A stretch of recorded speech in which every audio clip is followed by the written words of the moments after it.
Revolutionary Mythology by H.P. Lovecraft. Events in our little sphere of amateurdom sometimes coincide remarkably with those of the world outside.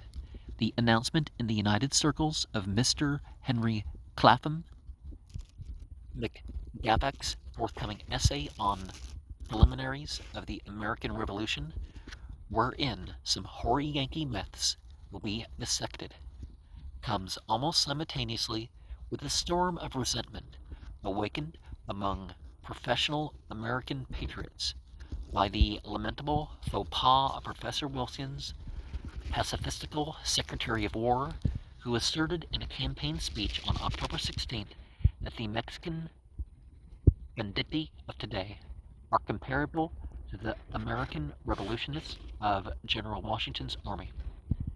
Secretary Baker has undoubtedly perpetuated another characteristically Wilsonian blunder in drawing a parallel between the pure-blooded Anglo-Saxon rebels of 1775 and the herd of half-breed swine bent only on plunder, who are grunting, shooting, cavorting, and misbehaving, generally below our southern border. But the loud denunciation comes rather from the truth he has let slip than from the erroneous inferences he has drawn. The American Revolution has created a more marvelous fund of genuine legendary lore than any other event in modern history, not only to the proletariat, but to the bulk of our intelligent countrymen, the colonists who caused the withdrawal of America from the British Empire, stand forth as heroes unsullied, as veritable Galahads, Bayards, and Sidneys. It is soberly believed by grown men that the defiers of George III were a host of terrestrial seraphim, the like of whom have never been known before or since. Willingly enough do we confess weakness on both sides of other intestine struggles through which our race has passed, in reflecting upon the civil wars which culminated in Cromwell's usurpation. We all acknowledge on the one hand that King Charles I was weak, that his promises were not inviolable, and that many of his adherents were luxurious and dissipated men, and on the other hand that the rebels were hasty, cruel, coarse, hypocritical, and animated by many absurdly false notions. Neither Charles nor Cromwell is, to the descendants of his followers, a supernal being, sans pure et sans reproach.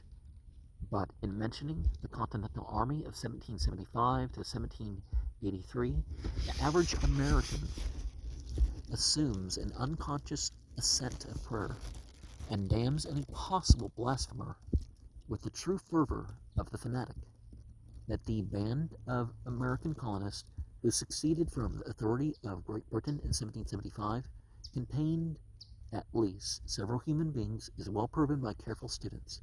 That these beings possess their full share of what we call human nature is likewise not unknown, which compels the conservative to smile a trifle at the legends of revolutionary gods and heroes preserved by each Yankee fireside and transmitted both orally and verbally to each succeeding generation. The American Revolution arose from a fatal misunderstanding between the Englishmen at home and those upon this continent. Neither side can claim the exclusive sanction of heaven, nor must either side be blackened with the imputation of infamy. Saxon fought Saxon, as men always fight men. The record of each army is as clean or as soiled as that of any other body of embattled human creatures who contend under the best traditions of civilized warfare. That a certain amount of looting, burning, and other irregularities existed on both sides is no cause for surprise or indignation in the mind of the student or historian, for these things are inseparable from armed conflict of any sort, though training may modify them. Even the sainted crusaders of old were less Christian toward the Saracens than we would like to imagine. If the time has come when revolutionary mythology may be placed in honored banishment beside the similar lore of infant Rome, if men may at last be suffered openly to speak the truth about those brave Britons and colonials of yesterday, it is to be hoped that justice may be done.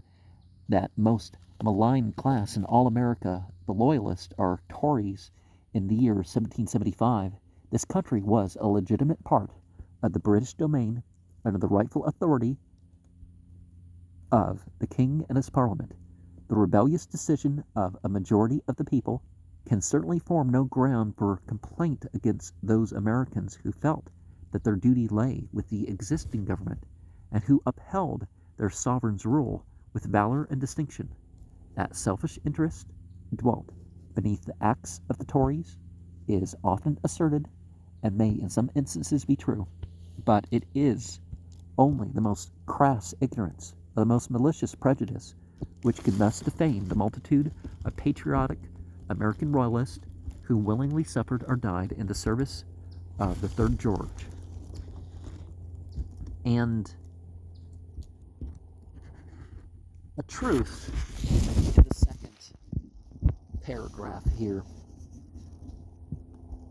We can refer to the idea that people aren't so trained. It has nothing to do with your ancestry. It's just you're not cultured and you go into war like it's a job, or like there's no real cause. Because you're in it for fame and money and all that sort of stuff. And civilized war, yeah. I guess the rules of what makes a just war vary.